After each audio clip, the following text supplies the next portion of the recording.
ये सब अज्ञान की, देखो एक वृक्ष है, उसकी डालियां हैं, शाखाएं हैं, पत्र हैं, पुष्प हैं, ये सब अज्ञान रूपी वृक्ष की शाखाएं, डालियां, पत्र, पुष्प हैं। अज्ञान नष्ट हो जाए, सब ठीक हो जाए। अज्ञान का नाश, अविद्या का नाश, माया का नाश, भ्रम का नाश हो, एक ही बात है। जब तक ये अज्ञान रहेगा तब तक ये सब बने रहेंगे। देहाभिमान बना रहेगा, निज पर का ज्ञान बना रहेगा, दूसरों के दोष दर्शन होंगे, कुछ पाप होंगे, कुछ पुण्य होंगे, ये चलता रहेगा जब तक अज्ञान है। और जहाँ ज्ञानम लब्ध्वा परम शांति मचिरेणाधिगच्छति, जहाँ ज्ञान प्राप्त हुआ तो परम शांति उदय हो जाती।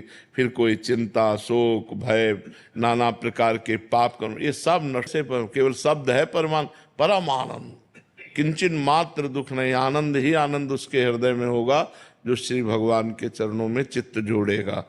खास बात समझो, कोई उपाय दूसरा नहीं है, कोई उपाय नहीं। मामेव ये प्रपद्यन्ते माया में ताम तरन्ति, जो मेरी शरण में आ गए, मेरा भजन करते हैं, वही मैं और मोर तोड़ते माया, इसी से पार हो गए। नहीं तो यही माया का स्वरूप है, ये मेरा, ये तेरा, मैं तू, मैं और मोर तोड़ते माया, यही बस कीन्हे जीव निकाया, गो गोचर जहाँ लग मन जाई, सो सब माया जानो भाई। इसलिए नाम जप करो। नाम जप एक ऐसी औषधि है जो भवरोग का नाश करके, अज्ञान का नाश करके ज्ञान प्रकाशित कर देती है। महामाया प्रेक्षति, जो ज्ञानिन कर चित अपहरई और बरियाई विमोह बस करे, जबरदस्ती मोह में डाल दे, उसी का नाम माया है।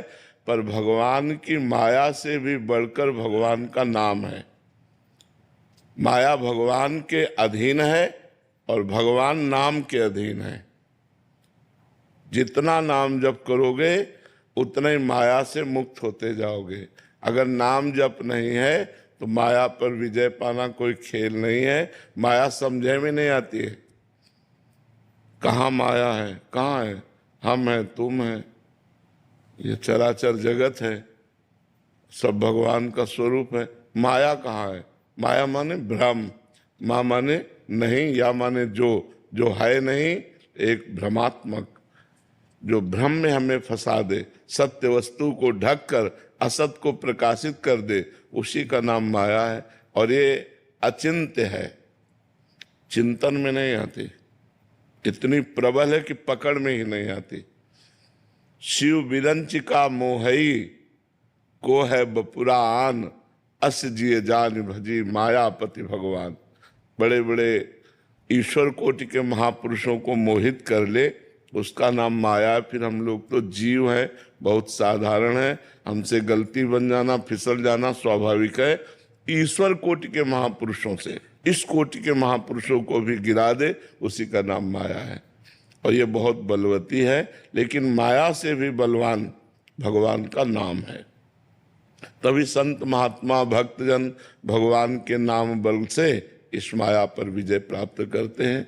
दैवी हेषा गुणमयी मम माया दुरत्तया, मामेव ये प्रपद्यन्ते माया में ताम तरन्ति।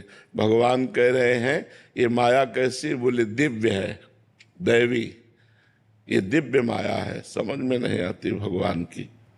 यहाँ से लेकर ब्रह्मलोक तक सब माया का ही विस्तार है। आ ब्रह्म स्तंभ पर्यंतम सर्वम मायामयम जगत। दैवी हेषा, ये गुणमयी, सतगुण रजोगुण तमोगुणमयी, मम माया दुरत्तया, इसे पार कर पाना बहुत कठिन है। तो महाराज उपाय क्या है? बोले मामे वे प्रपद्यन्ते, मेरी शरण में हो जाओ तो माया में ताम तरन्ति, इस माया से तुम तर जा सकते हो।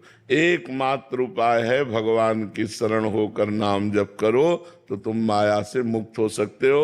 अन्यथा चराचर जगत को यही फंसा के बार बार जन्म, बार बार मरण, नाना प्रकार की दुखमय योनियों में जाना, नाना प्रकार के दुखमय कर्म करके दुखमय विपत्तिमय इस संसार में फंसे रहना, यही इसका काम है, फंसाना। और भगवान का नाम मुक्त करता है, इस माया से मुक्त कर देता है। इसलिए खूब नाम जप करो भगवान की शरणागति स्वीकार करके। रामदास जी महाराज।